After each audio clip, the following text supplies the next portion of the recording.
Welcome to the Dakota Starry Nights channel here on YouTube. I'm Richard Walker. In this episode, we're going to be taking a close look at the QHY Filter Wheel, connecting software, both APT and N.I.N.A, plus some filter choices you may not have considered. So let's get started.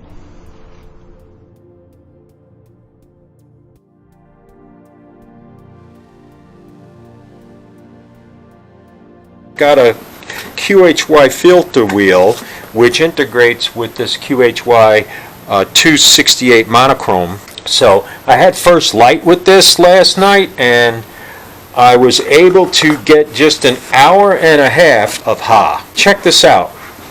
Okay, so that is NGC 6960, the Western Veil Nebula, and NGC 6974, Fleming's Triangular Wisp, previously known as Pickering's Triangle, named after the observatory director at Harvard where she worked. She discovered, but he got the credit, and now they're kind of catching up with that kind of stuff, and they're trying to make adjustments.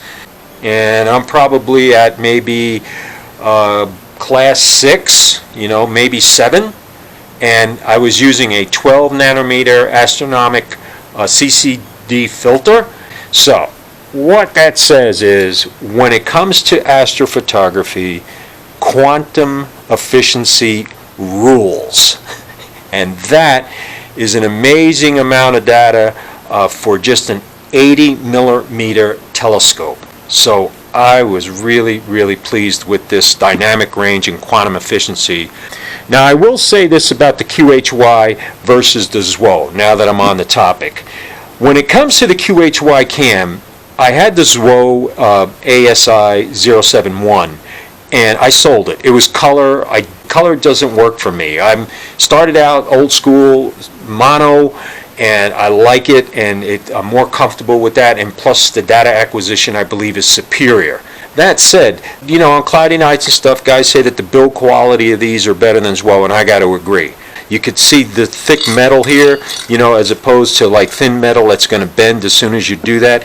It has a locking screw here for the power cord. The USB cable seems to have been upgraded to where it's now nice and firm. All of that said, and I certainly loved the capture last night, I have to admit that, at least for me, you need to be willing to participate a little bit more into the setup. Getting the drivers to work and all of that, you need to be a little more involved. And I think where ZWO has it right now is that they're kind of like a plug and play. You download the drivers, put them in your program, and bada boom, bada bing, you're ready to go. Not all the time, of course. I've read where some guys have just plugged these things in, downloaded the drivers, and boom, off they went.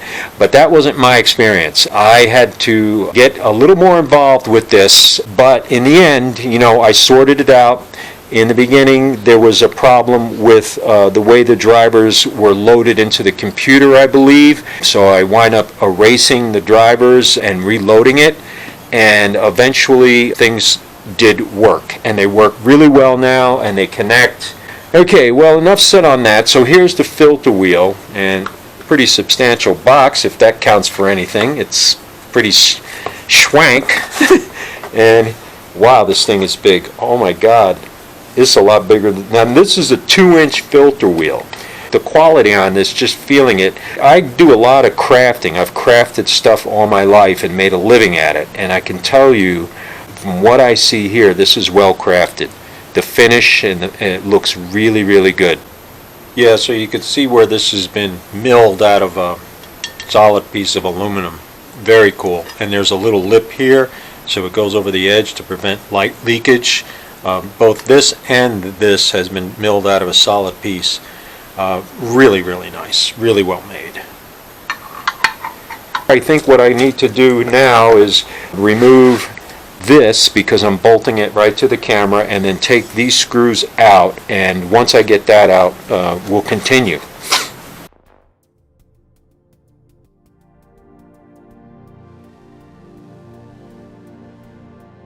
When you do this kind of work, guys, you really should be at a nice, like you see here, at a comfortable height to where you can work with this. You don't want to be, like in an awkward position or crouching down on the ground. And the reason why I say that is because you're dealing with really small little screws and very delicate instrumentation, and you need to be comfortable and relaxed the way you approach it. So, for instance, like when you're taking these little kind of screws out, it's best to put your finger on the screwdriver like that, so that you give it support so that the screwdriver doesn't go wink and off to the side. And when the screw comes out, it doesn't go blink. In this case, when you bolt your filter wheel onto the camera, the screw doesn't drop onto the sensor or the screwdriver because you're putting pressure, goes off and then scratches something. And I can feel the screw coming up in between my fingers. Now this is very delicate work. See, now it came up, but my fingers are there to receive it, you see? And so you don't lose it, and it doesn't drop in on anything. And that's how you want to kind of approach this thing. Again, right on the top, then I give that screwdriver support so it doesn't move around, and then I put straight down pressure on it and break the screw loose, and it comes up, and when it comes up right into my fingers. And that way it doesn't just fly off. So that might save you a lot of grief if you try that, because there's a lot of little nuances to this stuff that can, drive a guy crazy. Okay, so what I'm doing now is, this is handy because it keeps this padded, and it doesn't scuff around, and you got nice little places to put your screws. I'm removing this adapter here, okay?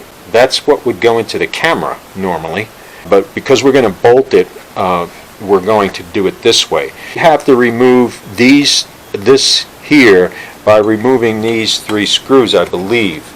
Yeah, because that brass knob, you see, this ring fits over that brass knob. So you don't remove that. You would remove these 3 screws, and be careful because there's a reader right here. When you pull that off, you want to go up. You don't want to come straight up like that because you'll ding this up possibly. You want to slide it over that way and then lift up. Make it clear that. This filter wheel, unlike I believe the Santa Barbara filter wheel I had and some others, it will go backwards or forwards to get to the filter it needs the quickest. These are even smaller, so you don't want to mix these up. I'll put them over here with these larger ones. You could lose that so easily, my God. You definitely want to be in this box. Okay, so this in theory should come out. Remember, we want to come up and slide it forward, see, like that. Okay. Now, there's a notch right here, and I believe that guy from Tokyo had mentioned that. I think he took this off and to get at this screw and then realized there was a notch there. We're all learning from each other, right? I mean, because there ain't nobody that knows everything when it comes to this stuff.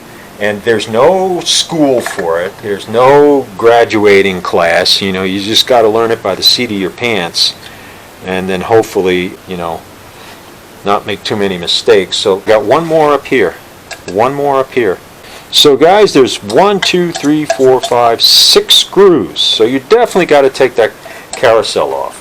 No doubt about it. Well, now the next step. And so there's the cam. And let's see. That if you put the USB straight down, then it orientates the picture like that. So I like running at least starting out initially, running it like that. Now, my computer access, the way I run my wires is on the left side. Okay, so this is in the scope, and so my cables are on the left side. I have a red dot finder over here, and I don't like cables coming around the red dot because then it gets in the way of looking through the red dot. So I'm going to orientate it like this so that my power cable and my USB cable, which goes to my mini PC, goes around the left side, keeps the red dot clear. Okay, and that's how I'm going to put this on. So that means if that's the case, I want the filter wheel attached like so, like that, okay, just like that. Okay, so, and that should orientate my chip this way. So I'm going to put this down, put this on top, fits right in there, and now we'll go for the screws. And I'm wondering if these are going to be good enough. Let's see. Take the same ones. Yeah, yep. It feels like it's enough thread.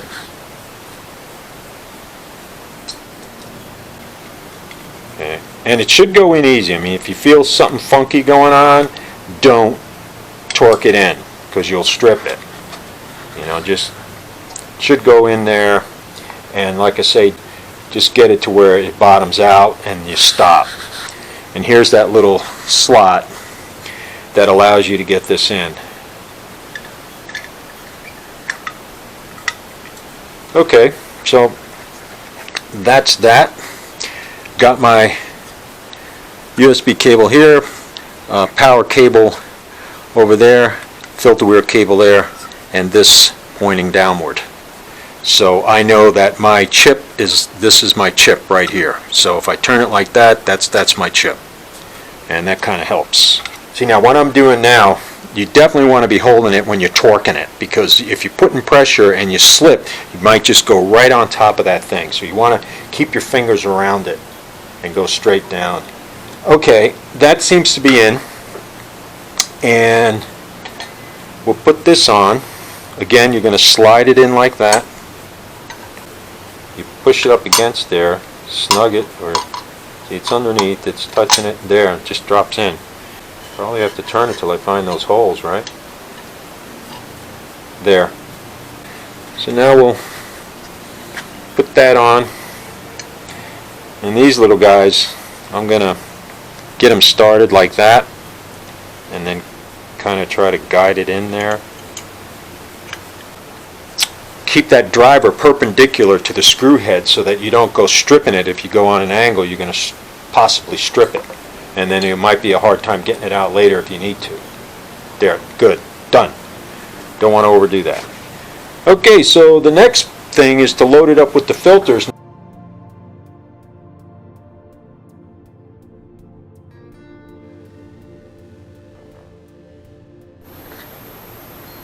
So I got this 36 to 2 inch filter adapter at Starzona, and it's worked pretty well. And so to tighten it up, I got to use this piece of plastic and maybe put it over the screws to pull it around. Okay, so that's the Ha, and my other filters are not here yet, so I'm going to have to just get by without them. Now this is a batter contrast boost filter, and so when you're doing galaxies, this works pretty good with night vision. So my intention is to use this as sort of a luminous filter, and that's going to be in the number 5 position, which is right here. And when you're doing this and talking, you want to kind of lean over to the side so that you don't spray anything on those filters. Yeah, that's going in pretty good too. Yeah, nice, nice. For the number 4 slot, I've got another kind of thing. Last summer I used a Thousand Oaks LP2 filter. It's the blue cell. Okay, and this is, let's in 03 and Ha, and it's about 25 nanometers in width, so it's pretty wide, and it's really a visual filter. And but if you put a better infrared UV cut filter on the front of it, which I'm going to do on the nose of the filter wheel, it works really well as a what you might call broadband nebulous filter. And I used it last year on the Helix Nebula, and boy, I tell you what, I was really surprised, because I did it kind of on a whim, and I couldn't believe the results I was getting out of it. So So that's going to be going in the number 4 slot. This is a great filter if you're doing visual work with large aperture on nebulous targets. So my idea is to possibly use it as a luminous filter, because it's going to be catching most of the signal, but at the same time giving you some contrast. Now these filters, this is an aluminum. Yeah, okay, it's going in. Now I've found that threading to be a little tricky on some eyepieces, whereas this one, it's going in nice. All right.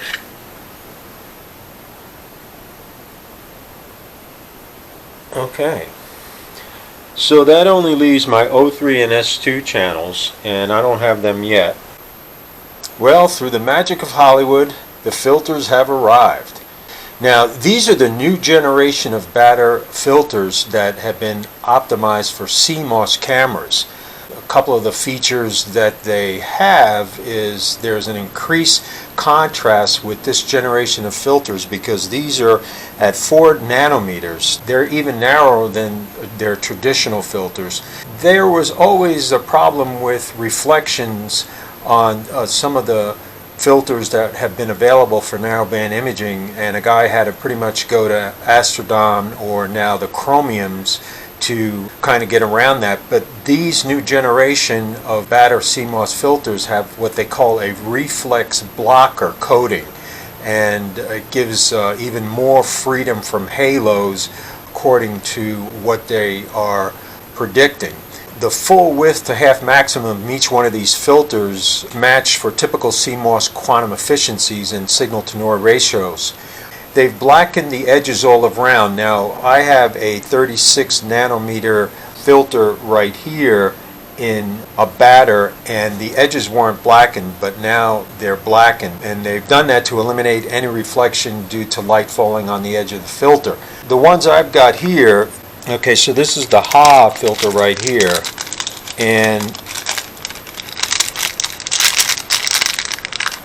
it's already in a cell, so the blacking of the edge isn't as critical as when you're using just the filter itself without being in a cell. And I noticed it's like a mirror on both of them. I noticed the S2 and the O3 both have like a mirror look to them, and they're CMOS optimized.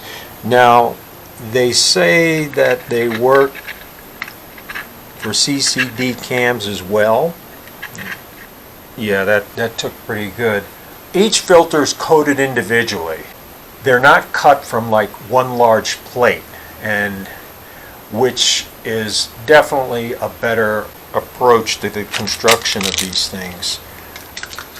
I'm not sure whether the earlier ones were cut from plate, but I have a suspicion that they were. Now they have what they call a life coat on each filter, and it says it's even more hard coatings to enable non-aging coating for life even in the most adverse conditions. And you know, adverse conditions can often be encountered when you're imaging because you're usually outside, and you know, the weather plays an impact. You get this one out, and you can see this is the S2, and you can see that has the same kind of look in the front. It's got that mirror coating. Now if you look over here, this is the batter previous generation of filter, and it's got like a yellowish look to it, where this is purely like a mirror, like the LP2000 Oaks Blue Cell narrowband filter that is used for visual work that I explained earlier. Get this one in. It dropped right in there. Now with these narrow bands, you're going to get more contrast because it's cutting more of the stray light out, and that's going to allow you to image even the fainter nebulae and structure because of that. But there's a point of diminishing returns when it comes to this. Now you take the 3 nanometer Ha filters. The problem with them is that it also cuts out the double iodized nitrogen signal, okay, which can be kind of strong in some planetary nebulae like M57, M27, and IC2501, for example. It's typically not a big deal, but if you kind of like planetary nebulae and They tend to be pretty interesting objects because of some of the ways that they expand. You know, it's kind of nice to be able to have that double iodized nitrogen signal still there. And the 3 nanometer tends to cut that out. So the other disadvantage to the tighter 3 nanometer is that you won't be able to capture the Ha signal in distant galaxies like M33 or beyond, or you can't capture it very well. Okay, it's not like you can't capture it, but it's not as good because they end up being redshifted out of the bandpass, and that's another thing to consider. Now, when you get into the 12 nanometer filters in Ha, that's a little bit too wide because they tend to have some gradient issues, and you're certainly going to lose some of the fainter nebulosity due to that. Also, the tighter narrowband filters are easier to process. All right, well, I'm going to vacuum this out now.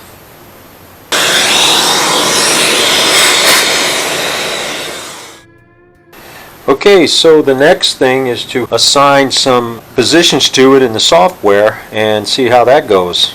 But so far, I love it. I love the integration too, is with this cam, you clip that in like that, and then you take this proprietary plug, and there you are. And so now when you feed off here, you can control the filter wheel and the camera. It wasn't very long ago when I was starting out, a guy absolutely died for something like this. How sweet is that? I love that kind of integration, and the fact that you can bolt it to the camera. I mean, man, oh man, it's beautiful.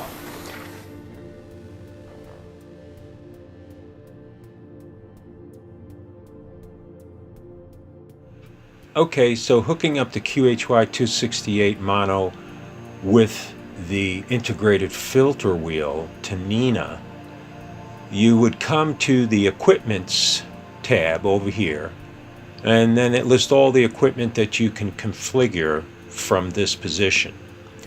So the top one's going to be the camera, which you see right here, and the drop down list, it has the ASCOM and it has the native drivers, and I'm using the native drivers, so I would be using the 268 native drivers highlighted there. It initially will show no camera, and you pull down 268, or if you're using ASCOM. But for ASCOM, I use APT because it doesn't support the native drivers, and N.I.N.A does. I've noticed that using the native drivers gives you a little quieter image. You know, not a whole lot, but it's definitely a little quieter from what I have found. So I like using this as a capture. I haven't been using it very long, but I really like APT for a lot of the intuitive interface that it has. But that aside, let's go and take a look on how we're going to hook up the filter wheel to N.I.N.A. Assuming you already have the camera interfaced with N.I.N.A through ASCOM or the native drivers. So we select that, it's QHY using the native drivers, and then we click this connect. It gives it a minute, and then it'll start to load, and it'll populate the driver info, which it says native driver for QHY, the description of the camera, the serial number, I believe that is, and the camera size, a lot of pretty cool information.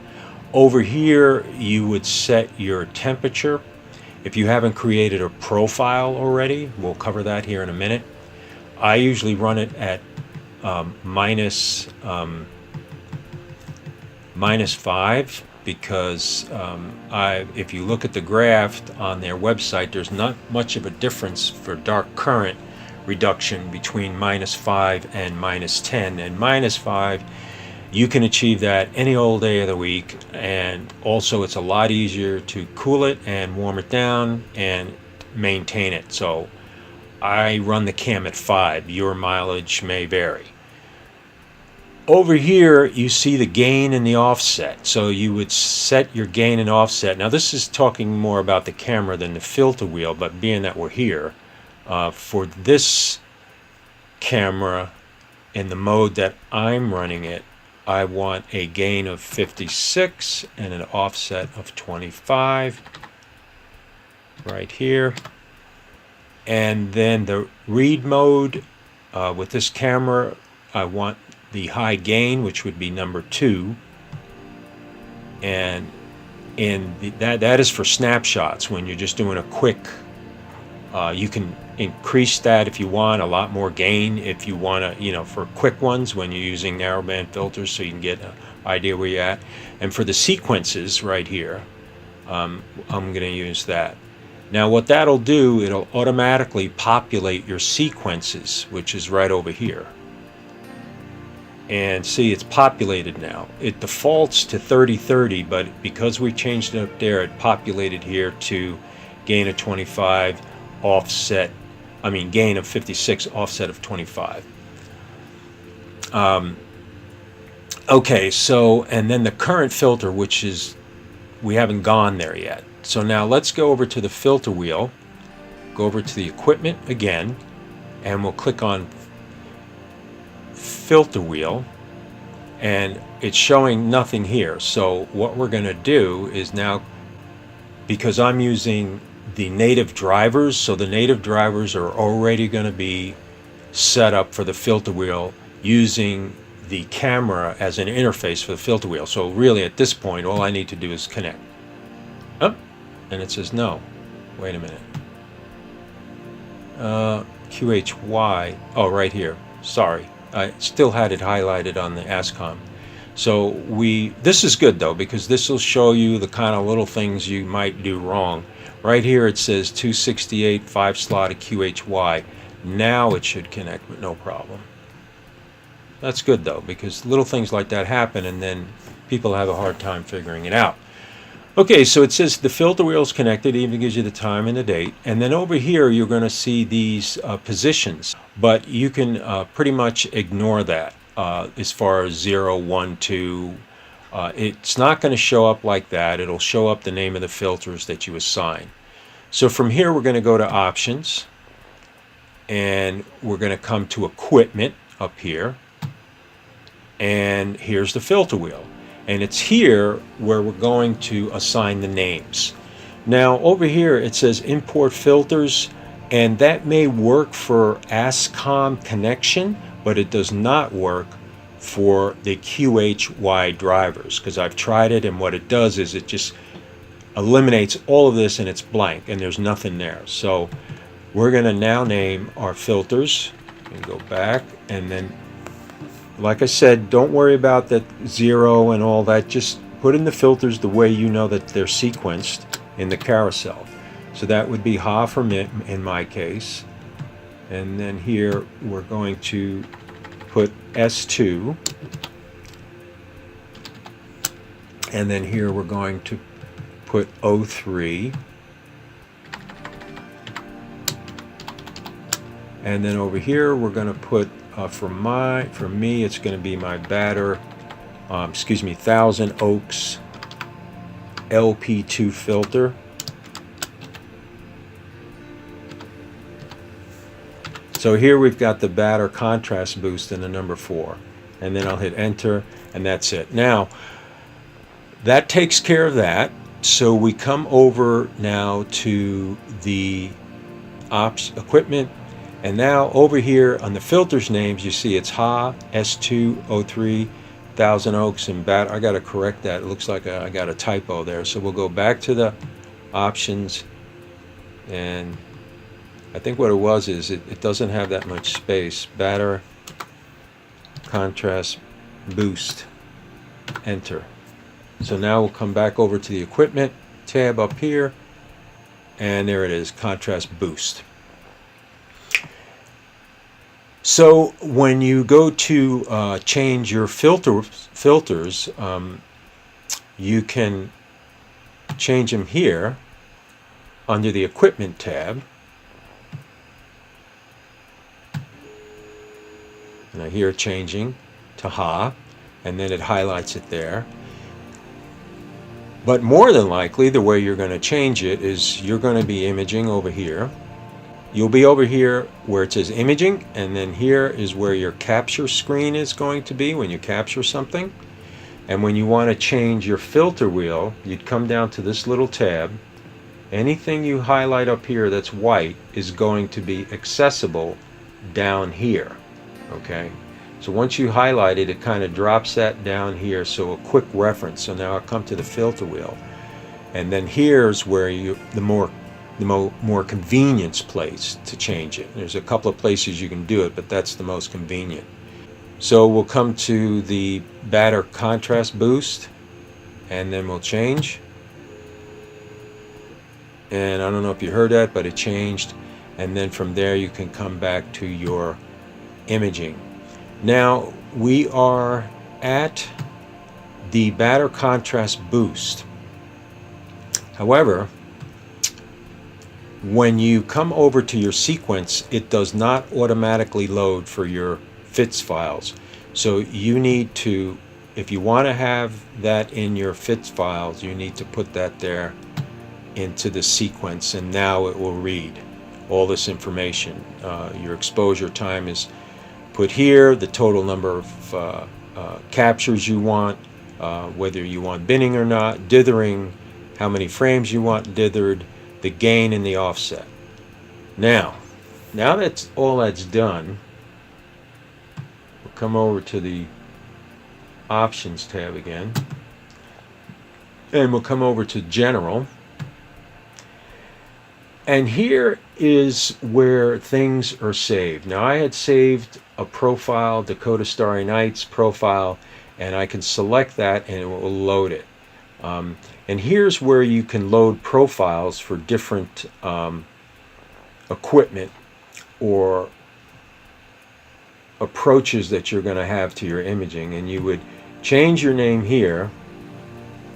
So we go backspace. I know this is not the filter thing, but it will load the profile for those things, and then you can call it, you know,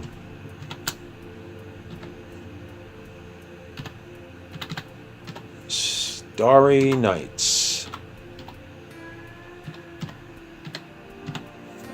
and that will probably change this default to Starry Nights. Let's see, enter.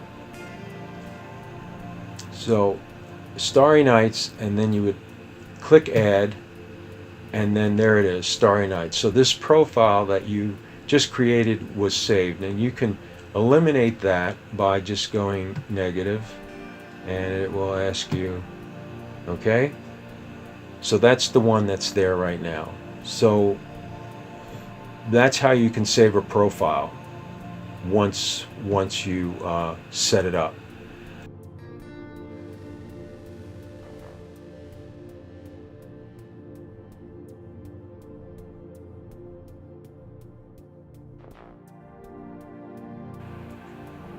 Alright, in APT it's automatically connected, but we will disconnect it so that we can go through the process. Camera disconnected. When you first connect the camera with the filter wheel, you'll see this, and then it's going to say ASCOM, and you'll select the CCD ASCOM because APT doesn't have native drivers for the QHY cam. So then we'll say OK, and that pulls up this window, this ASCOM window, and then you'll pull the drop down, and then you'll select your camera, and it would be the QHY CCD capture. Then you'll go to the properties, open that up, and here it will show you your settings for your camera, and you would say OK to that, and then from there you would select OK. Camera connected. Now on the filter wheel. So now the first time you connect with the filter wheel, you'll see this ASCOM interface just like the camera, and you'll select your filter wheel, and then you'll go to the properties, and then this will come up. So it'll show 1 through 5, and then you'll assign your filters to each one of the positions in the carousel. And over here you can put in your offset if you so desire. Select the number of slots, which I believe it defaults to 5, or will read that there's 5 there. But because this has already been preloaded, it already knows that it's 5. But if you see it says 1, then put in 5. But I believe it will read what is actually in there. So this would be the very first time you'll see this. And then you hit OK. And then you come to OK. Filter wheel connected. And then it connects. Then from here, once you assign the names to the positions, you can come over here and then select from down here. Now notice, and N.I.N.A is the same way, it doesn't show you numbers, it just shows you the names of the filters. So don't worry about the numbers, just make sure you have them in the sequence that you want, and that's how they'll show up. In N.I.N.A, instead of starting out with 1 like in ASCOM, it'll say 0, but don't worry about that. So we'll select the 03. Filter change. And I heard the filter wheel change in the camera, and it says 03. And then from here you can either go 1 over, instead of from the drop Filter down, change. it'll go to the next one. And it'll tell you which one that is right here, which is very cool. So with ASCOM, that's pretty straightforward with this camera. It's not really all that difficult. You just have to make sure that when you go to the QHY website, you download the all-in-one package, and then you go to ASCOM and you make sure that you have the ASCOM latest platform that syncs up with the ASCOM drivers that you downloaded from QHY. So in other words, if you have the ASCOM 6.4, make sure you have the ASCOM 6.4 platform and drivers to match that. Well, I hope you found that useful. And if you did, consider subscribing to get the latest updates. It's free. Until next time, clear skies, and thanks for tuning in to Dakota Starry Nights.